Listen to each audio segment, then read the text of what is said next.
Master minds commerce చదవాలనుకునే 10th inter విద్యార్థుల తొలి ఎంపిక. సుమన్ టీవీ ప్రేక్షకులకు నమస్తే and welcome to my show from the bottom of the heart. నా ఎదురుగా కూర్చున్న సెలబ్రిటీతో నాది దాదాపు 35 సంవత్సరాల పరిచయం, ప్రస్థానం, అద్భుతమైనటువంటి ఒక జర్నీ ఉంది నాకు. అయితే ఇన్ని సంవత్సరాలలో నాకంటూ ఒక స్పెషల్ ఇంటర్వ్యూ ప్రత్యేకంగా కావాలని అడిగితే ఆయన ఎప్పటికప్పుడు దాటేస్తూనే వచ్చారు. కానీ ఈరోజు ఆయన చలనచిత్ర జీవితం 50 సంవత్సరాలు పూర్తి చేసుకున్నటువంటి సందర్భంగా మాత్రం వచ్చిన అకేషను మమ్మల్ని ఇద్దరిని ఈ ఇంటర్వ్యూకి it has created a wonderful occasion. ఉంటుంది నా ఎదురుగా ఉన్న సెలబ్రిటీస్ అనదర్ దాన్ నరేష్ గారు, డాక్టర్ నరేష్. నమస్తే sir. Thank you Prabhu, thank you. ప్రభుకి ఎందుకు నేను ఇంటర్వ్యూ అంటే ఎప్పుడు మా ఇంట్లోనే ఉంటాడు, మా ఫ్యామిలీ మెంబర్ కాబట్టి బెస్ట్ అకేషన్లో ఇంటర్వ్యూ ఇవ్వాలని ఆపాను నేను అంతే.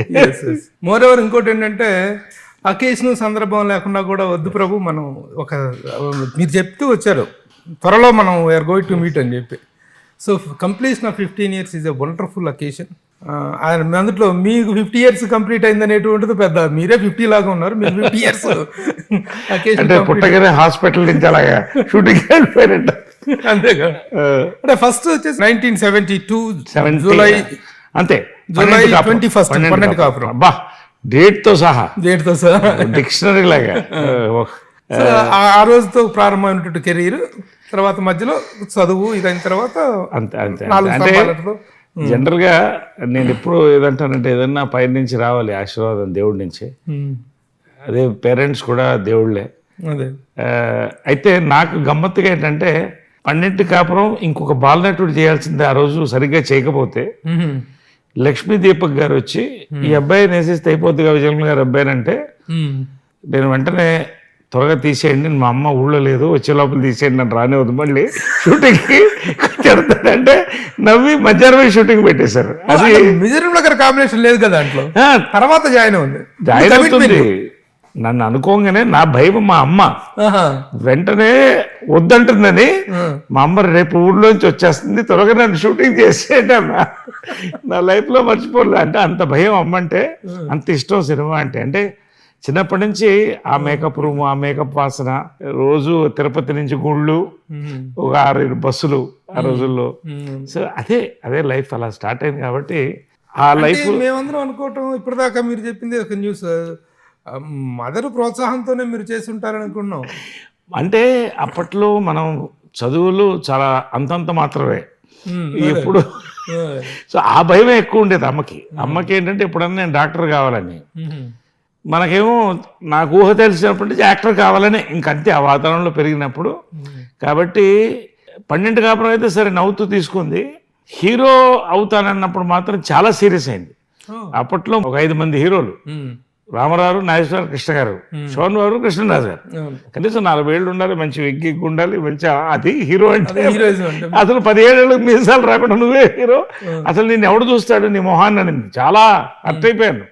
అంటే ఆమెకు బాధ. అప్పట్లో ఇప్పటిలాగా మన నెక్స్ట్ తరాన్ని తీసుకోవాలని భయం ఉండేది, ఎందుకంటే వాళ్ళే మొదటి తరం కాబట్టి వీళ్ళు తట్టుకోగలుగుతారు. అప్పట్లో ఇండస్ట్రీని తట్టుకోవడం అంటే ఎంత మన ఇండస్ట్రీ అప్పుడు అంతా, కాబట్టి ఆ భయంతో దూరంగా ఉండేది. కానీ నాకు డాక్టరేట్ వచ్చిన తర్వాత అమ్మ నేను డాక్టర్ని అయ్యాను, నువ్వు కోరుకున్నట్టు డాక్టరేట్ ఇచ్చాను అనమాట. అంటే ఆ కోరుకుంది మెడికల్ డాక్టర్ అవ్వాలని, డాక్టర్ ఆఫ్ ఆర్ట్స్ అయ్యాను. అలాగా 12 కాపురం స్టార్ట్ అయింది. తర్వాత వచ్చిన తర్వాత ఏమన్నారు, షూటింగ్ లో ఎందుకు పెట్టారు అన్నారు. ఏదో స్కూల్లో అయిపోతాయంటే లక్ష్మీ దీపక్ గారు డైరెక్టర్ గారు ఉండి, ప్రభాకర్ రెడ్డి గారు ఆల్రెడీ కమిట్ చేయించేసాం ఆయన్ని, ఇంకేం తీస్తారు అతన్ని ఉన్నాడు అన్నాడు. ఇంకా ఆయన ప్రభాకర్ రెడ్డి గారు అక్కడ ఆఫీస్ కూడా అక్కడే ఉండేది ఇంట్లోనే. ప్రభాకర్ రెడ్డి గారిని ఎందుకు ఇమిటేట్ చేశారంటే, నాకు లైఫ్ ఇచ్చిన వాళ్ళు ఫస్ట్ ప్రభాకర్ రెడ్డి గారు ఒకళ్ళని అనుకోవాలి, కాబట్టి చాలా ఇష్టం నేనంటే. అలాగా ప్రభాకర్ రెడ్డి గారి మాట ఇమిటేషన్ కూడా కరెక్ట్గా ఉంది, ఎందుకంటే ఆయన మాట అలాగే ఉంటుంది. అంటే ఆయన అసలు కోపం వచ్చినా, నవ్వు వచ్చినా, సంతోషమైనా అంతే టోన్లో ఇస్తాడు ఆయన. కాబట్టి అవతల వాళ్ళకి చాలా జాగ్రత్తగా దాన్ని బట్టి, అంటే చాలా గ్రేట్ పర్సనాలిటీ. నాకు వారితో పనిచేసే అదృష్టం ఉంది. విశ్వనాథ నాయకుడు సినిమా, కృష్ణ గారి ఫస్ట్ సినిమా, నేను అసిస్టెంట్ డైరెక్టర్. ఆ సినిమాలో ఆయన మహాసేనాని క్యారెక్టర్, మంత్రి క్యారెక్టర్. వీళ్ళందరూ కూడా ఇండస్ట్రీలో నటుడుగా మంచి పేరు సంపాదిస్తూ ఇండస్ట్రీకి సేవ చేసిన వాళ్ళు ఆయన దాసరి గారు, అవును వీళ్ళిద్దరిని గుర్తుపెట్టుకోవాలి. దాసరి గారు, ప్రభాకర్ రెడ్డి గారు, ఇద్దరు ఎటు వచ్చినా కూడా అది చాలా ముఖ్యం నేను అనుకుంటా. మన పరిశ్రమను మనం కాపాడుకోవడం కూడా. సో ఇక ఆ తర్వాత స్టూడెంట్గా వెళ్ళిపోవటం ఎంతవరకు, ఆ చదువు ఎంతవరకు కొనసాగింది? స్టూడెంట్గా అంటే మనం చాలా కృషి చేసి సినిమాలో చేరాలనే ఒకే తాపత్రయంతో 10th ఫెయిల్ అయ్యాను, లేకపోతే పాస్ అయ్యేవాడిని. ఎవడన్నా అలా చేస్తాడా? కష్టపడి ఫెయిల్ అయ్యారు. కష్టపడి ఫెయిల్ అయ్యారు. ఎందుకంటే ఇంగ్లీష్లో 78, 80 వచ్చేది, హిస్టరీలో 70 వచ్చేది, లెక్కల్లో కొంచెం వీక్ కాదంటలా. మరీ 6 మార్కులు వచ్చేంత ఫెయిల్ అవ్వరుగా ఎవరైనా కూడా, కొంచెం మేధావి కొంచెం ఏదో ఉన్నవాళ్ళం. కాబట్టి ఎక్కడ నేను 10th పాస్ అయితే నన్ను డాక్టర్ చేస్తారో అని జాగ్రత్తగా పేపర్లో బ్లాంకులు పెట్టి ఫెయిల్ అయ్యి వచ్చిన నటుండైన గందర. అంటే ఫెయిల్ అయ్యి ఫస్ట్ టైం ఫెయిల్ అయితే మదర్ అమెరికాలో ఉంది, రాగానే అందరు పిల్లలు పాస్ పాస్ అంటాను, నేను ఒక్కడే అది ఎక్స్ప్రెషన్.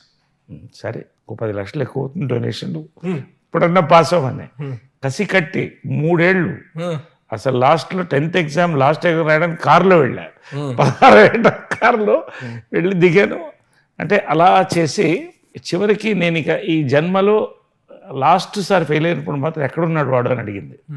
నేను చాలా అప్పుడే నటన అనేది మనకి అసలు బ్లడ్లో వచ్చింది కదా. 3rd ఫ్లోర్ మీదకి వెళ్ళాను, అంటే సూసైడ్ అటెంప్ట్ అని చెప్పడానికి.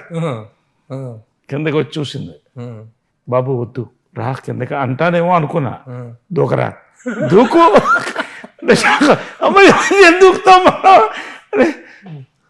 సైలెంట్ చూస్తా, దూకరా నువ్వు పుట్టి వేస్ట్, 10th పాస్ అవ్వలేదు నువ్వేం చేస్తావంటే ఇప్పుడు ఎలాగన్నా కదా. ఇప్పుడు రోషం దూకపోతే అది ఒక అవమానం, దూకితే పోతావు. చివరికి మా అవ్వగారు వచ్చి మొత్తుకుని, అమ్మ వద్దమ్మ వాడు చాలా రోషగాడు దూకేస్తాడు అంటే కిందకి రా నాన్న అనేది పిలిస్తే అమ్మది ఒక్కటే జీవితంలో పీకి ఇప్పుడు ఏమవుదాం అనుకుంటున్నాం అనేది, హీరో అవుదాం అనుకుంటున్నాను. అసలు నీ ఫేస్కి ఎవడన్నా హీరో ఇస్తాడా నీకు ఆలోచించుడు, నీకు మీసాలే రాలేదు ఇంకా, నీకు నువ్వు బాగుపడవని. అప్పుడు సరే ఏదో కానీ అని డాన్స్ నేర్పించడం మొదలెట్టింది. డాన్సు తర్వాత కొంత వర్పస్ వచ్చి యాక్టింగ్ స్కూల్స్ లేవు అప్పుడు. అలాగా బలవంతపు రంగ ప్రవేశం అనమాట. మరి ఇంట్రెస్ట్ ఉన్నప్పుడు దానికైనా ఇంట్రెస్ట్కి వెళ్ళాలి కదా మీరు. అది డాన్స్కి ఓకే, నేను పరిశ్రమలోకి బలవంతపు రంగ ప్రవేశం అన్నా. ఎట్లా? అంతే కదా, వద్దని కదా నేను కావాలి వద్దని. సో అలాగే ఇంకంటే ఇంకా డిసైడ్ అయ్యి సీతాకోకచిలుక చేయాల్సింది. అప్పట్లో భారతీరాజా గారు కార్తిక్ తమిళియన్ అతను తమిళ ఆర్టిస్ట్, అతను ప్రోత్సహించడంతో చాలా డిప్రెస్ అయితే లవ్ స్టోరీ రైట్స్ కృష్ణ గారు అప్పుడప్పుడు రాజేంద్ర కుమార్కి మాట్లాడి మా నరేష్ చేయాలనుకుంటే లవ్ స్టోరీ సూపర్ హిట్ అవుతాం రాజేంద్ర కుమార్ అబ్బాయి. ఆ రైట్స్ కొని మనం ప్రారంభించడం, జంజాల గారు అను నవతా కృష్ణరాజు గారు రావడం, మాకు అవకాశం అండి మేము నరేషన్ పరిచయం చేస్తా ఉన్నాం. చూడండి ఎట్లా తిరుగుతుందంటే సినిమా ప్రతి మెతుకు మీద మన పేరు రాసి పెట్టినట్టే ప్రతి ఫ్రేమ్ మీద కూడా మన పేరు రాసి పెట్టి ఉంటుంది. నాలుగు స్తంభాలాట మదర్ అంత పెద్ద డైరెక్టర్ అండి, ఆమె గొప్పతనం ఏంటంటే ఒక బయట డైరెక్టర్ వచ్చి అడిగినప్పుడు నేను ఆపుతానని సినిమా ఆపడం, నాలుగు స్తంభాలాట చేయడం, అదొక ఎక్స్పీరియన్స్ జంజాల గారితో. అలా నా బండికి 2 చక్రాలు జంజాల గారు, విజయనిర్మల గారు, హ్యాండిల్ బార్ కృష్ణ గారు, వీళ్ళు ముగ్గురు నడిపిస్తారు. సో 50 years ఆఫ్ కెరీర్ ఇలా చూస్తుండగా అలా 50 years జరిగిపోవటం అనేది ముఖ్యంగా హీరోగా ఎంటర్ అయిన తర్వాత మీకంటూ ఒక ఫస్ట్ 4 స్తంభాలట వరుసగా రాలేదు. అంటే అప్పట్లో విచిత్రమైన టైంలో వచ్చాను నేను. ఫిలిం ట్రాన్స్ఫర్మేషన్లో ఉంది, because you're film critic, I'm telling you. అప్పట్లో హీరోస్ అంటే అది చెప్పాను కదా, వీళ్ళు నలుగురు, అక్కడ ఎంజీఆర్ గారు, శివాజీ గణేశన్ గారు, రజనీకాంత్ గారు, కమలాసన్ గారు అప్పుడప్పుడే వస్తున్నారు. ఇంతే ఇండస్ట్రీ. అసలు సబ్జెక్టులు లేవు. సూపర్ హిట్ అని కొట్టగానే నా లైఫ్లో మర్చిపోలేదు నిర్మాతల యొక్క గొప్పతనం. ఆ రోజుల్లో ₹1 లేదు నవతా కృష్ణరాజు గారు ఫస్ట్. మదర్ అడగరా అంటే అడగను, మంచి సినిమా ఇచ్చారు అంటున్నా. సినిమా హిట్ అయిన మరుసటి రోజు వచ్చి నవతా కృష్ణరాజు ఇంట్లో కూర్చొని ₹10,000 కట్ట, అంటే ఈక్వల్ టు 10 lakhs. ఈ రోజుల్లో 10 lakhs తీసుకొచ్చి మీ అబ్బాయి మంచి నటుడు అవుతాడు అని ఆయన డబ్బులు ఇచ్చి, అంటే నిర్మాతలు అలా ఉండేవాళ్ళు. సరే అది అలా ఉండగా నేను వెంటనే ఒక 3,000 పెట్టి హెరాల్డ్ కార్ కొన్నాను. అప్పట్లో హెరాల్డ్ కార్ 3,000 నమ్ముతారా? 3,000 1900 పెట్టి సెకండ్ హ్యాండ్ ఏసీ కొన్నాను. కారు కొత్తదే, కారు కూడా సెకండ్ హ్యాండ్. అంటే అప్పుడు అంతే ఉండేవి, ఫస్ట్ హ్యాండ్ కార్స్ ఉండేవి కావు అంతా. దాన్ని కొత్తగా చేయించుకుని ఒక 5,000 బ్యాంకులో పెట్టుకుని పార్టీంగ్ వాటికి. సినిమాలు రావు, సినిమాలు ఎందుకు రావు నాకు అర్థం కావట్లేదు. తర్వాత ఎవరో చెప్పారు అసలు మీకు సబ్జెక్టులు ఎక్కడ ఉన్నాయా మీ వయసుగా అన్నారు. అలాగా పెక్యులియర్ ట్రాన్స్ఫర్మేషన్ పీరియడ్. కానీ నేను థ్యాంక్స్ చెప్పాల్సింది ప్రధానంగా జంజాల గారికి, విజయన్మల గారికి. వాళ్ళిద్దరూ కూడా ఈ ఫస్ట్ 3 years శ్రీవారికి ప్రేమ లేక వరకు కూడా, శ్రీవారికి ప్రేమ లేక హిట్ అయిన తర్వాత కామెడీ హీరోగా, ఒక మెచ్యూర్ యాక్టర్గా చిన్న పేరు వచ్చింది, స్టార్డమ్ అనేది స్టార్ట్ అయింది. అంతవరకు కూడా వీళ్ళిద్దరే నన్ను పోషించారు. అయితే what is the best period of your career అంటే ఏం చెప్తారు? Of my career, out of this 50 years of జర్నీలో the best period of your career అంటే నాకు సినిమాల్లో మరి ఏంటో నేను ఫార్వర్డ్ థింకింగ్గా, మరి లేకపోతే అప్పట్లో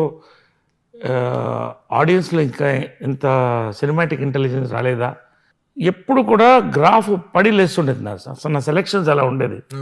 ఇప్పుడు సక్సెస్ అయితే అంతే, సక్సెస్ అయితే ఫ్లాప్ అయితే అంతే. చాలా ఎక్స్పెరిమెంట్కి వెళ్ళి అదృష్టం, జయసుధా ప్రొడక్షన్, హలో డార్లింగ్, అద్భుతమైన సినిమాలు. కానీ అది జనాల్లోకి వెళ్ళలేదు. బహుశా నా ఏజ్ కావచ్చు, కానీ ఒక రకమైన డిప్రెషన్లో కూడా వెళ్ళాను నేను. అంటే నేను ఇంకా హీరోగా సరిపోనేమో, నా సినిమాలు ఆడలేదు. తర్వాత ఒకటే టైప్ ఆఫ్ కామెడీ సినిమాలు రావడం, ఇది నాకు ఎందుకు బ్రాండింగ్ ఇష్టం లేదు ప్రభు. కామెడీ హీరో, యాక్షన్ హీరో, అది తప్పు కాదు, నేను everything as a respect. But నాకు పర్సనల్గా ఏంటంటే డిఫరెంట్గా చేయాలని ఉండేది. ఆ పాయింట్లోనే సినిమాని బిజీగా ఉండగానే సొగసు చూడతరమా హిట్ అవ్వగానే నేను ఐడియాలజికల్గా బీజేపీకి వెళ్ళిపోవడం, బీజేపీలో అలా ఎదగడం, ఒక ర్యాంకుకు వెళ్ళడం. బట్ రాజకీయాల్లో నేను రూపాయి సంపాదించుకోలేదు, మంచి పేరు తప్ప ఏ పదవి కూడా సంపాదించుకోలేదు. అఫ్కోర్స్ పార్టీలో ఎదిగాను, జనరల్ సెక్రటరీగా ఇవన్నీ. కానీ ఒక నటుడికి మాత్రం మనం ఏ పని చేసినా, ఎన్ని వ్యాపారాలు చేసినా, సినిమా అనేది మాత్రం ఆ ఆకలి తీరదు. ఎప్పుడంటే విచిత్రంగా నాకు కళలు వచ్చేది, నేను షూటింగ్లోకి పెడుతున్నట్టు, ఎవరు నన్ను గుర్తుపట్టినట్టు. ఫ్యాక్ట్ కూడా అదే, చాలామంది మర్చిపోయారు ఇండస్ట్రీలో. నేను అనుకోకుండా చంద్రవంశం మళ్ళీ హీరోగా వచ్చింది, కృష్ణ గారు, సుమన్, నేను అందరం. కానీ అది కరెక్ట్గా అనిపించింది. ఎన్టీఆర్, అప్పుడప్పుడు కుర్రాళ్ళు వీళ్ళందరూ వస్తున్నారు, తారక్ వీళ్ళంతా, Tarun. So very difficult decision, ఇటు సినిమాకి వెళ్ళాలా, హీరోగా వెళ్ళాలా, క్యారెక్టర్గా వెళ్ళాలా. కానీ నిజంగా కామన్ సెన్స్ ప్రివైల్డ్. నేను క్యారెక్టర్ యాక్టర్కి వెళ్ళడమే కరెక్ట్ అని నాకు అనిపించింది. ఎందుకంటే ఎన్నో పాత్రలు చేయాలని ఉంది, ఆ ఛాన్సెస్ ఉన్నాయి. ఎస్వి రంగారావు గారు నాకు ఆరాధ్య దైవం. రెండోది కమల్ హాసన్ గారు, for all the different portrayals. So ఒక సీరియస్ ఆలోచన తర్వాత క్యారెక్టర్ యాక్టర్గా వచ్చాను. విచిత్రం అంటే మన బయట అన్ని రోజుగా కనిపిస్తాయి, వేణు గారు అబ్బాయి, వాళ్ళకి ఏం తక్కువ, వీళ్ళకి. బట్ లోపల మనకి ఎన్నో ఇన్సెక్యూరిటీ, ప్రతి యాక్టర్కి ఒక ఇన్సెక్యూరిటీ ఉంటుంది. దాన్ని దాటి వస్తే బతికి బట్ట కడతాం, లేకపోతే డిప్రెషన్లోకి వెళ్తాం, సూసైడ్లోకి వెళ్తాం. But I always saw the positive side. నా 10 ఏళ్ల టైం కూడా వేస్ట్ చేయలేదు. ఒక పార్టీకి పనిచేశాను, ఒక సిద్ధాంతానికి పనిచేశాను, సోషల్ సర్వీస్ 10 years. మళ్ళీ ఆ వేషాలు దానంతటా వెతుక్కుంటూ వచ్చాను, నేను ఏది వెతుక్కుంటూ పోలా. ఇప్పుడు మీ కెరీర్లో 3 విభాగాలు తీసుకోవచ్చు సార్. కెరీర్ ఒకటి, ఫిలిం కెరీర్ ఒకటి, నెక్స్ట్ పొలిటికల్ కెరీర్ ఒకటి, నెక్స్ట్ యువర్ పర్సనల్ లైఫ్. ఈ మూడిట్లో ముఖ్యంగా మిడిల్ డ్రాప్ అయ్యారు మీరు పాలిటిక్స్ నుంచి. బీజేపీలోకి వెళ్ళటం కానీ, మళ్ళీ రావటం కానీ, రాజకీయంగా కూడా ఒక ఇదిగా ఎదుగుతారనుకున్న టైంలో what is the reason that you middle drop your self? నేను ఏదన్నా చేస్తే మనస్ఫూర్తిగా చేస్తా, నచ్చకపోతే నన్ను దేవుడు వచ్చి బతిమాలినా చేయను. నా పాలసీ అది.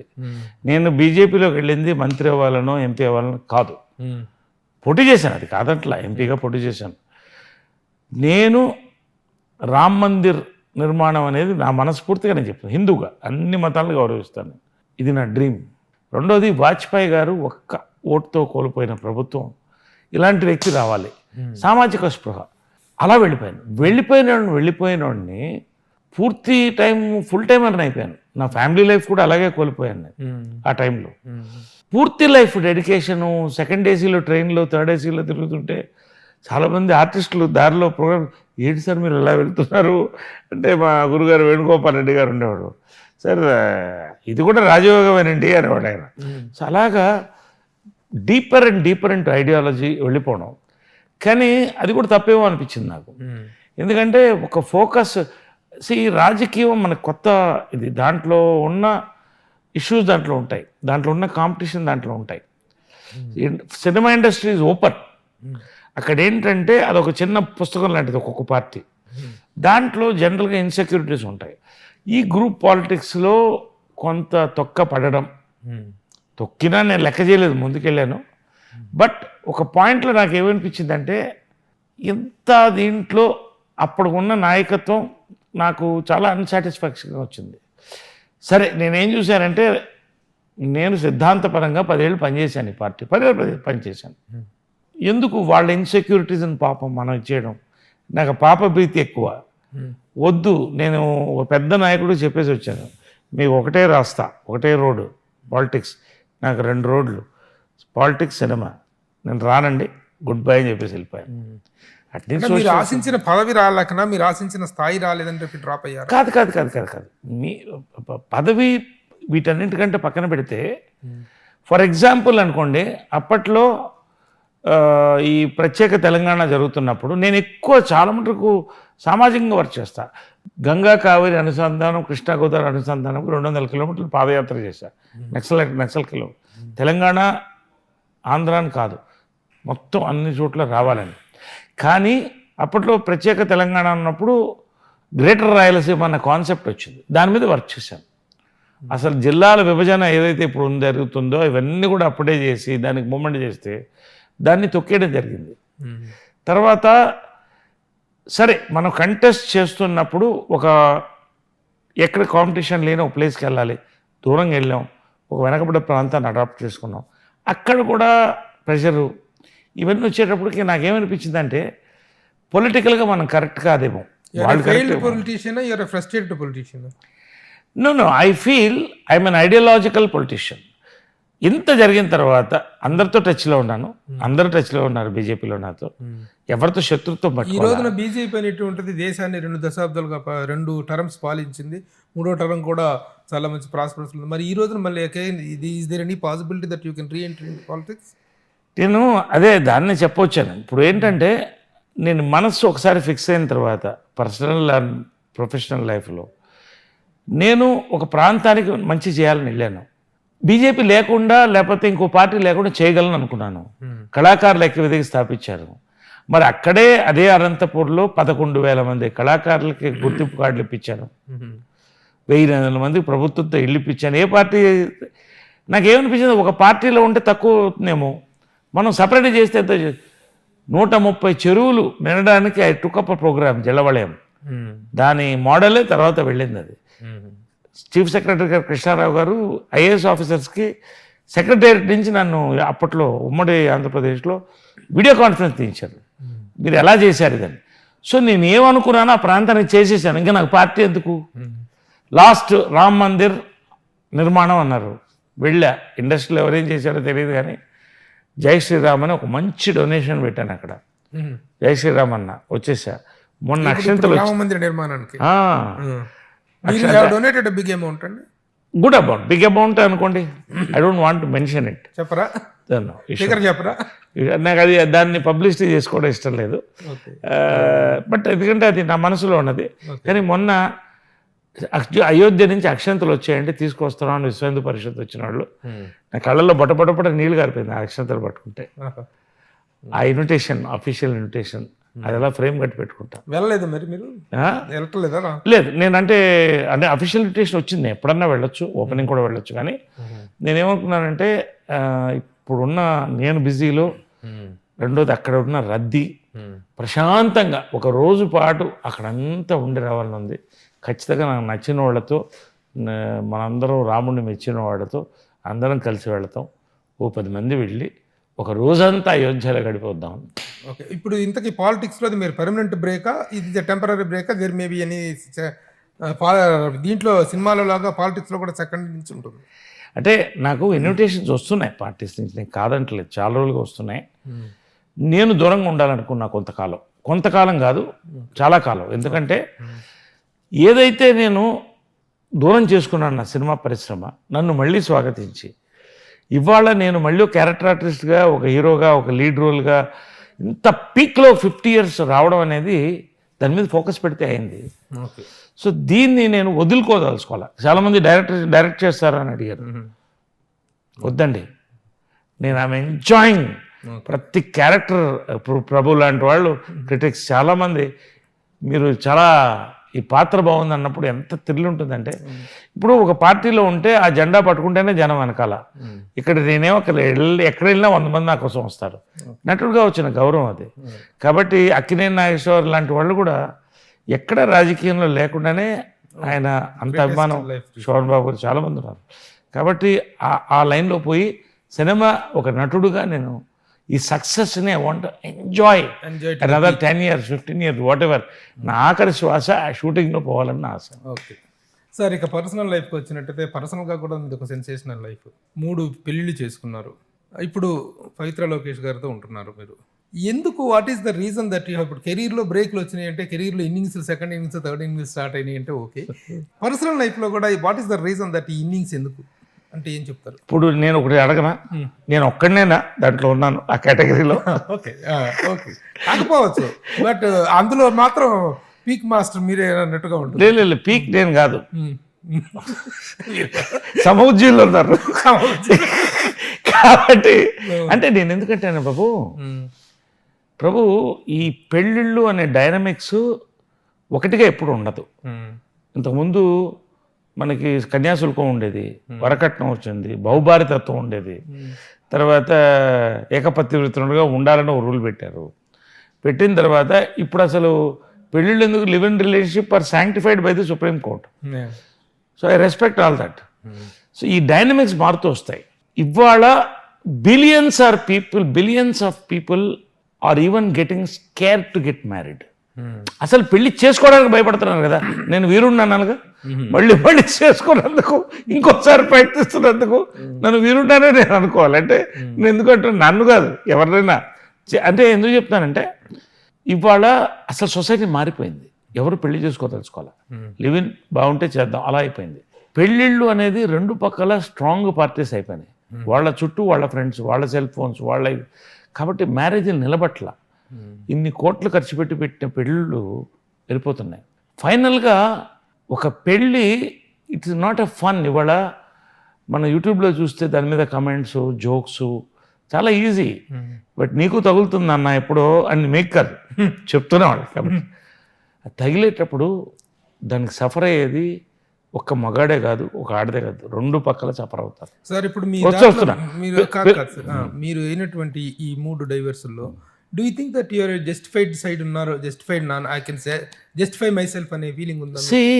ఒకటి బేసిక్గా అంటే I don't want go deep into it.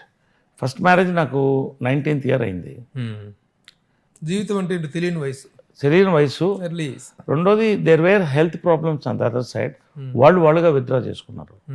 So second time it was a divorce from that side because నేను ఐడియాలజికల్గా బీజేపీలో వెళ్ళిపోయి సినిమాలు వదిలేసాను కారణంతో సో ఐఎమ్ వెరీ క్లియర్. మూడోది నేను ఐ డోంట్ వాంట్ ప్రభు కాబట్టి మాట్లాడుతున్నాను. నేను క్లియర్గా ఏం చెప్తున్నానంటే ఒక పెళ్లి చేసుకున్నప్పుడు చాలా ఒక డ్రీమ్స్తో చేసుకుంటాం. ఏదో పెళ్లి చేసుకున్నా ఈజీ కాదు కదా, డైవోర్స్లు అంతే కష్టం మళ్ళీ. బట్ కంపాషబిలిటీ లేనప్పుడు నేను వాళ్ళు తప్పు నేను తప్పు ఇవి చెప్పదలుచుకోవాలి.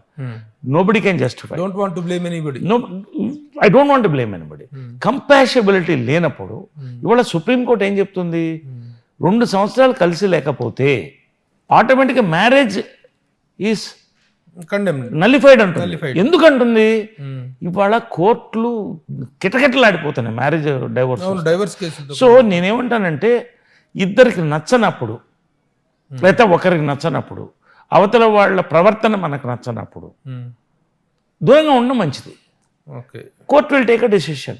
కాబట్టి జస్టిఫికేషన్ అనేది ఎవరు ఇంతవరకు ఇవ్వగలం, నా వరకు ఇదే జస్టిఫికేషన్.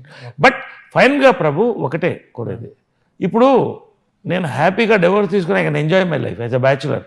ప్రపంచం అంతా తిరగచ్చు, దుమ్ము లేపచ్చు. కాదు, ఒక మనిషికి కంపానియన్ ఎప్పుడు కావాలంటే 40s 50s తర్వాతే కావాలి. Okay, what ever it is. ఇప్పుడు ఈ ఇష్యూ తనతోటి మొత్తం నల్లిఫై అయిపోయిందా? Court case It is legally on. Legally it is going on. Legally it's going on. It should be done. Whenever the legal. అందరూ అంటాం, ఇప్పుడు నరేష్ దగ్గర బోల్ డబ్బులు ఉన్నాయి, విజయరామరావు గారు చాలా చాలా చాలా కోట్ల రూపాయల ఆస్తులు ఇచ్చి వెళ్ళారు, ఏదో చేసి సెటిల్ చేసుకుని పడినట్టుగా ఇంత న్యూసెన్స్ చేసుకోవాల్సిన అవసరం ఏంటి అనేటువంటి సలహాపూర్వకమైనటువంటి ఆలోచన ఇస్తున్నారు మీకు. ఎందుకు మీరు ఆ విషయంలో మనీ మ్యాటర్స్ అయితే తెగొట్టుకోవచ్చుగా అనేటువంటిది ఒకటి ఉంది, ఏం చెప్తారు? మనీ మ్యాటర్స్ తెగొట్టుకోవచ్చు, కానీ ఒకటేంటంటే రెండు పక్క నుంచి ఆ ఉద్దేశం ఉండాలి. రెండోది ఏంటంటే చిల్డ్రన్స్ లైఫ్ అక్కడ వస్తుంది లాక్. సో అక్కడ లాక్ అయింది, ఆ సెటిల్మెంట్స్ అవ్వాలి. సెటిల్మెంట్ అయితే okay, it will be okay. Okay, పోతే నెక్స్ట్ మీ మూడు పెళ్ళిళ్ళు అయిపోయినాయి. మీ పెద్ద అబ్బాయి నవీన్ పెళ్ళి ఎప్పుడు చేస్తున్నారు? మీరైతే 3 పెళ్ళిళ్ళు చేసుకున్నారు, నవీన్కి ఎప్పుడు చేస్తారు పెళ్ళి? అసలు ఈ తరం వాళ్ళు నా క్వశ్చన్ అడిగితే స్టాప్ బ్లాక్లో భయం అవుతారు. అదే చెప్తున్నా కదా, ఇప్పుడు వాళ్ళు నిన్ను చూసాం కదా, మళ్ళీ మమ్మల్ని కూడా అనుభవించమంటావు అనే పరిస్థితిలో ఉన్నారు. నేను నవీన్కి ఒకటే చెప్తాను, నేను ఇవాళ అదే చెప్తున్నాను ప్రభు. ఇప్పుడు నేను పెద్దవాళ్ళు అడ్వైస్ తీసుకుని నాకు కావాల్సింది చేసేవాడిని.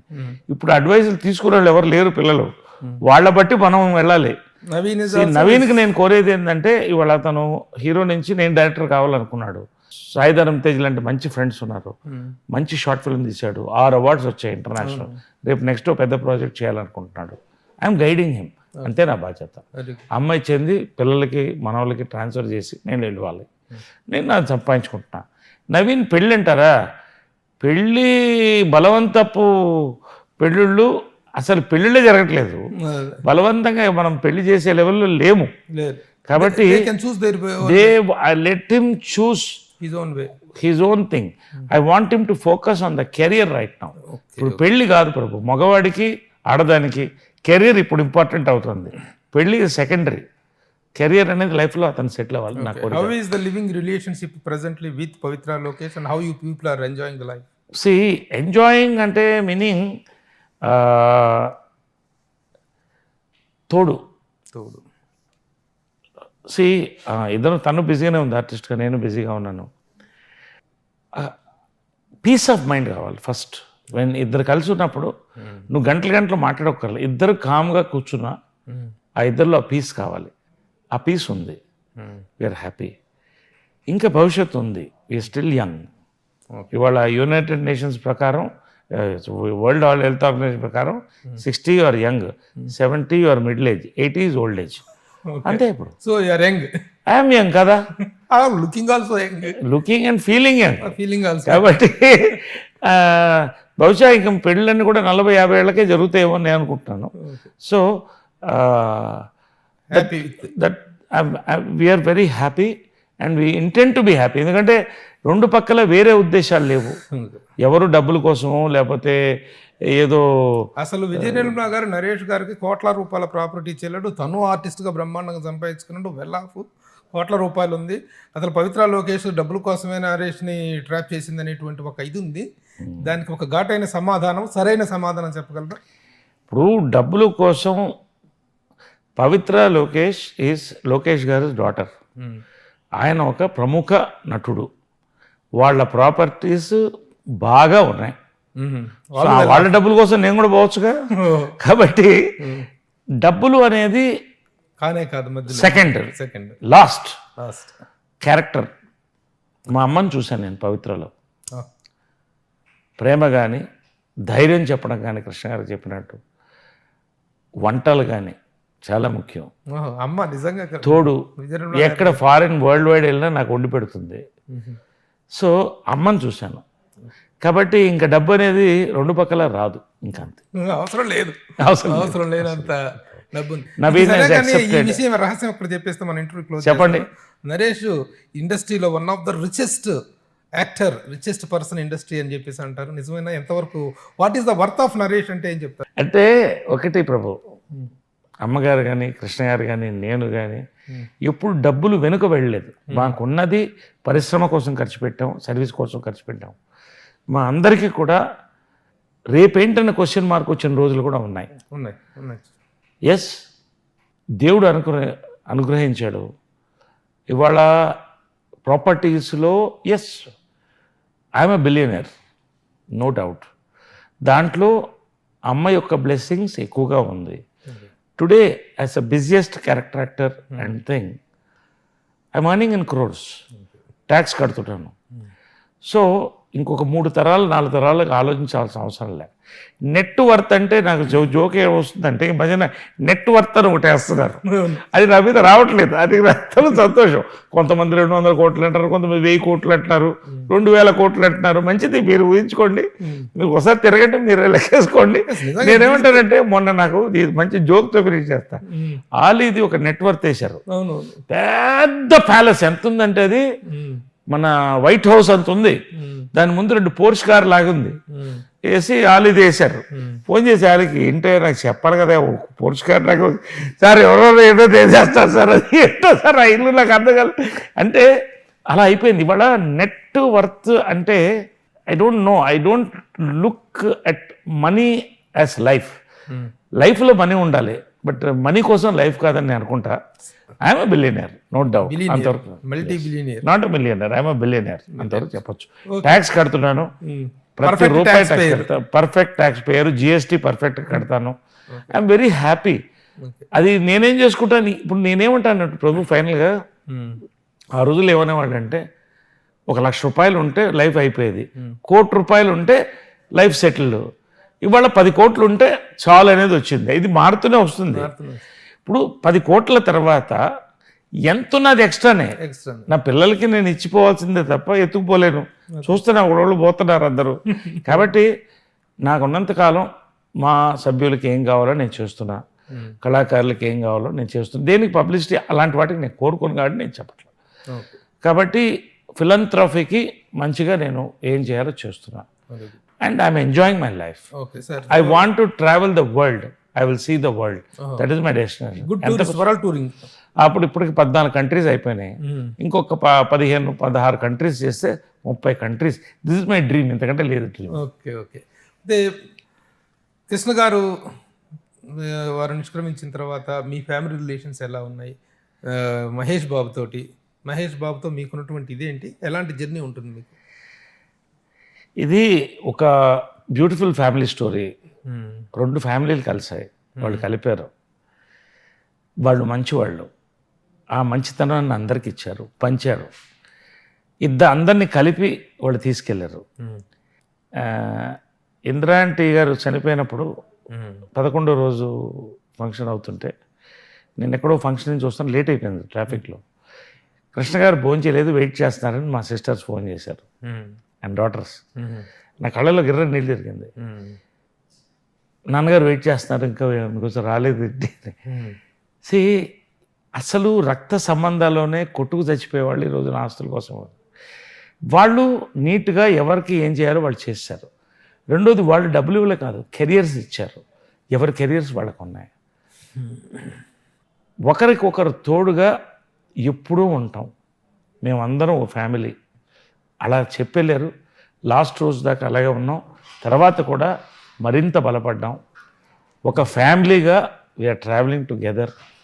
చాలా డీప్ బాండింగ్ ఉంది. నేను చెప్తున్నా, ఒక బ్రదర్గా నేను వాళ్ళ మీద ఈగా వాళ్తే నేను వదిలిపెట్టను. మహేష్ బాబు గారు మీ కాంబినేషన్లో సినిమాలు, ఇప్పుడు మీరు క్యారెక్టర్గా టర్న్ అయ్యారు, తను హీరోగా ఒక రైజింగ్లో ఉన్నారు. అలాగే మీ కృష్ణ గారి పద్మాలయ కాంపౌండ్ అంతా బిజీగా ఉంది. మీరు ఆ సినిమాల్లో ఎక్కువగా చేయట్లేదు, బయట సినిమాలు చేస్తున్నారు. ఇప్పుడు ఒకటి చెప్పనా, మహేష్ బ్రహ్మోత్సవం కలిసి చేశాం కదా. ఇన్ఫ్యాక్ట్ నేను చేయాల్సిన క్యారెక్టర్ కాదు అది. అది మహేష్ ఉన్నాడని నన్ను అడిగారని చేశాను నేను, అంతే. లేకపోతే నేను చేయాల్సిన క్యారెక్టర్ కాదు. Just to do 1 film together. Mahesh సంవత్సరానికి 2 సంవత్సరాలకు సినిమా చేస్తారు. ఆ మహేష్ తర్వాత కాస్టింగ్లో ఎక్కువ ఇన్వాల్వ్ అవ్వడు. ఆయన సినిమా, ఆయన ఫోకస్ అంతవరకు ఆయన చూస్తాడు. Directors will decide. క్యారెక్టర్ కుదరాలి. ఇప్పుడు నాకు చెప్పినా కూడా నేను చాలా సినిమాలు వదిలేశాను. అవును. ఒక స్థాయి హీరోలది కూడా. అంటే చేయకూడదని కాదు, నా క్యారెక్టర్ నాకు నచ్చాలి కదా, నేను ఆ స్టేజ్లో ఉన్నాను ఇవాళ. సో మేము ఎప్పటికప్పుడు కలుసుకుంటూనే ఉన్నాం. మొన్న కూడా కలుసుకున్నాం కృష్ణ గారు 1 year దానికి, కానప్పుడు కూడా కలుసుకుంటుంటాం. We share our good emotions and happiness and sadness. So ఆ బాండింగ్ ఎప్పుడు ఉంటుంది, దట్ ఈస్ ఇంపార్టెంట్. కానీ ఇవాళ అన్ని సినిమాల్లో నేను చేసే పరిస్థితి కూడా నేను లేను కదా. అవును, ఒక కాంబినేషన్ వస్తుంది. Anyhow wonderful journey of 50 years sir. మీతో నాకున్న వ్యక్తిగత అనుబంధం దృష్ట్యా కావచ్చు, ఇండస్ట్రీలో మీకున్న స్టేచర్ దృష్ట్యా కావచ్చు, feeling this occasion as a very prestigious to share the screen with you, interview with you. Thank you Prabhu. ప్రభుతో ఇంటర్వ్యూ చేయాలని ప్రతిసారి సుమన్ టీవీలో చూస్తుంటాను నేను. చేయాలని ఉంటుంది, ఉరుతుంటుంది, నోరు ఉరుతుంటుంది మాట్లాడాలని. కానీ ఒక మంచి అకేషన్, నేను అదే చెప్పాను, ఒక మంచి అకేషన్లో చేద్దాం. జనరల్గా అప్ అండ్ డౌన్స్ ఉంటాయి, ఇష్యూస్ ఉంటాయి. ఆ టైంలో ఏమవుతుందంటే, ఇప్పుడు ఒక చక్కటి ఇంటర్వ్యూ, నా లైఫ్లో మర్చిపోలేని ఇంటర్వ్యూ ప్రభుతో సుమన్ టీవీ చేశాను. So I'm very thankful to Suman TV, Prabhu especially my brother. Thank you sir. నమస్తే. సుమన్ టీవీలో మీ పర్సనల్ అండ్ బిజినెస్ ప్రమోషన్స్ కోసం కింది నెంబర్కి కాంటాక్ట్ చేయండి.